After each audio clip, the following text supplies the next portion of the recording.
children should qualify for assistance. But last year that was changed. The president's willingness to abandon tradition was responsible, in part, for his failure to succeed with the business community, in spite of efforts at conciliation. I don't remember the figures exactly, but the president was not extremely popular in Texas, nor was he in the country. I am delighted to have a chance to say a few words about this administration's policy, which has been the subject of a good deal of discussion, acrimony, and controversy on wages and prices and profits. Now, I know there are some people who say that this isn't any business of the President of the United States, and and who believe that the President of the United States should be the honorary chairman of a great fraternal organization and confine himself to ceremonial functions. But that isn't what the Constitution says. And I did not run for President of the United States to fulfill that office in that way.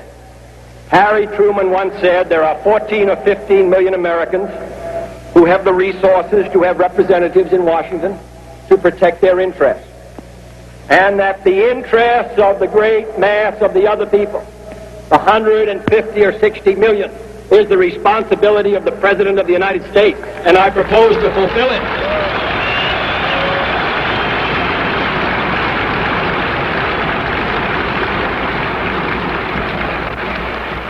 Then I believe it is the business of the President of the United States to concern himself with the general welfare and the public interest, and if the people feel that it is not, then they should secure the services of a new President of the United States.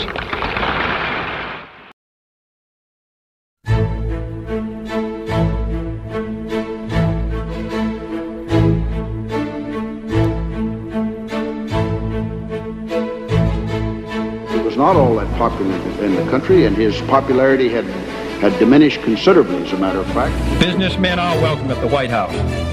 And I welcome the chance to address business meetings such as this. Not because I expect that it will necessarily affect the results of elections, but I do think it can affect what this country does. He was characterized as being anti-business, and part of that was, I think, was the result of his actions with respect to steel prices. The simultaneous and identical actions of United States Steel and other leading steel corporations increasing steel prices by some $6 a ton constitute a wholly unjustifiable and irresponsible defiance of the public interest.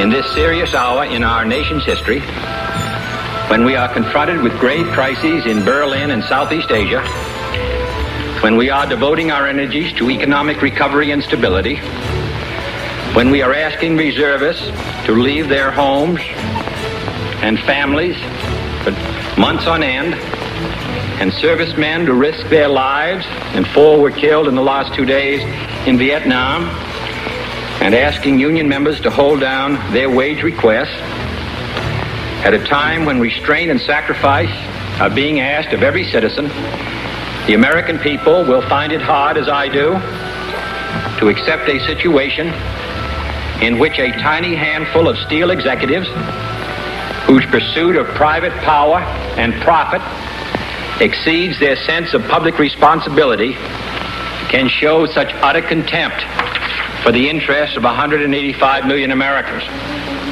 A few gigantic corporations have decided to increase prices in ruthless disregard of their public responsibilities. Some time ago, I asked each American to consider what he would do for his country, and I asked the steel companies. In the last 24 hours, we had their answer. I realize that there are some businessmen who feel only they want to be left alone, that government and politics are none of their affairs, that the balance sheet and profit rate of their own corporation are of more importance than the worldwide balance of power or the nationwide rate of unemployment. But I hope it's not rushing the season to recall to you the passage from Dickens' Christmas Carol, in which Ebenezer Scrooge is terrified by the ghost of his former partner, Jacob Marley, And Scrooge, appalled by Marley's story of ceaseless wandering, cries out, "But you were always a good man of business, Jacob." And the ghost of Marley, his legs bound by a chain of ledger books and cash boxes, replied, "Business? Mankind was my business. The common welfare was my business. Charity, mercy, forbearance, and benevolence were all my business.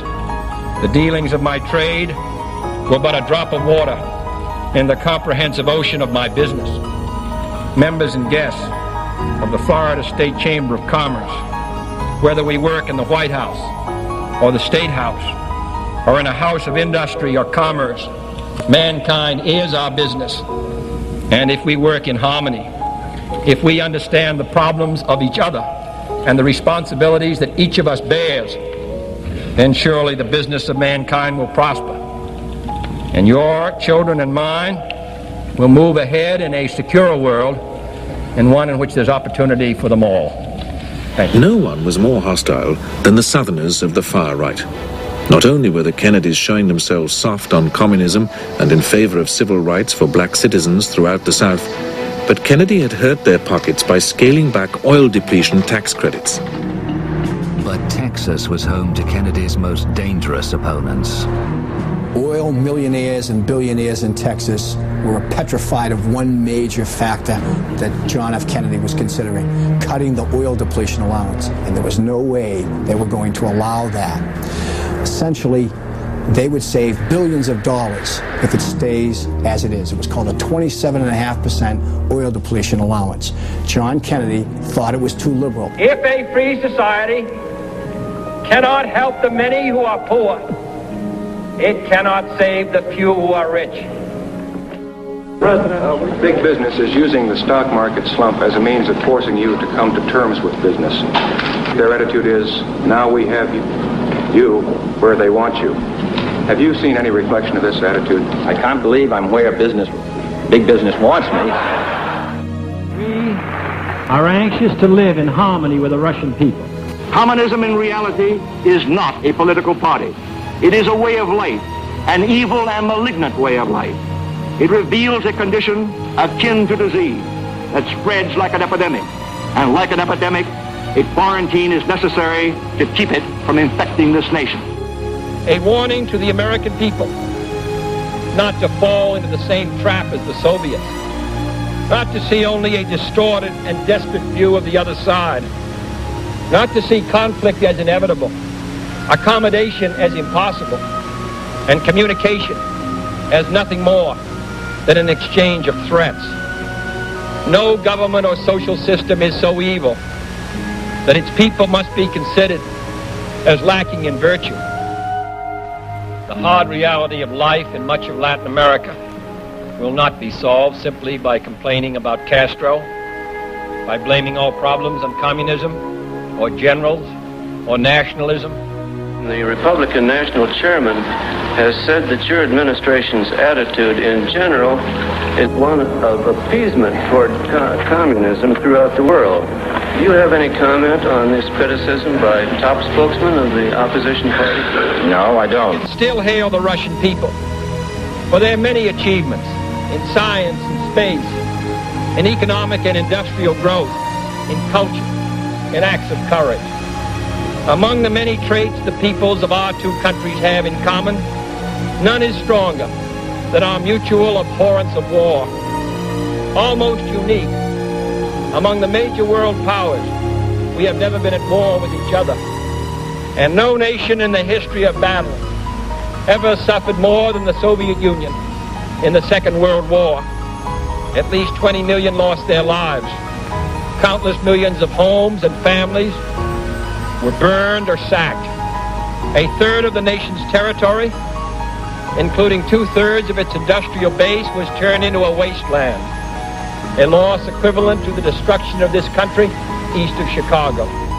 Our primary long-range interest in Geneva, however, is general and complete disarmament, designed to take place by stages, permitting parallel political developments to build the new institutions of peace, that both sides begin anew the quest for peace.